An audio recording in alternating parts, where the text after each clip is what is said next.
Well, I heard a lot of things.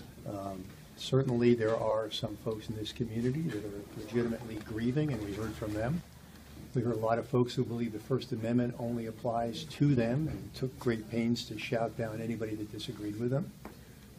Despite my ongoing disagreements with the police union, I have to say that their members tonight conducted themselves, I thought, with great restraint, given the ad hominem invective that was being unleashed on their work personally and the police department generally. So, you know, this is a controversy. This is a tragedy. I've said it over and over again. It's a tragedy for the family, a tragedy for Officer Manning. It's a tragedy for the community. But I'm not blind to the fact that there's a lot of people lining up to take advantage of this tragedy to flog their own agendas, and that was clear tonight as well. You were accused of saying something to one of the protesters or one of the people in the stands. He accused you of... You know, he was making so much noise, I have no idea what he's talking about, but he feels insulted. Too bad. What's your response to some of the people that thought you were being disrespectful by being on your phone and not being attentive to them? Well, I was on my phone, and yes, that's true. I was following developments with a 5-year-old little girl sitting on her dad's lap who just got shot in the head by a drive-by shooting. And if some of the people here gave a good goddamn about the victimization of people in this community by crime, I take some of their invective more seriously. The greatest racial disparity in the city of Milwaukee is getting shot and killed. Hello. 80% of my homicide victims every year are African American. 80% of our aggravated assault victims are African American.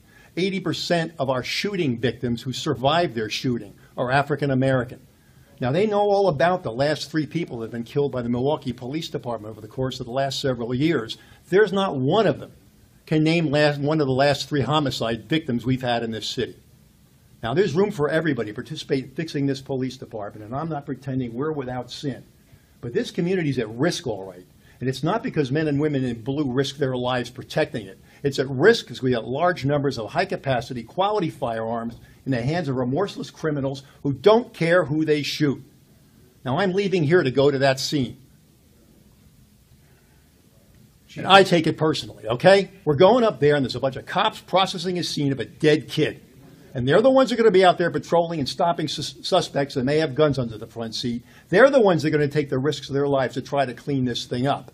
All right? We're responsible for the things we get wrong, and we take action. We've arrested cops, we've fired cops, and so on.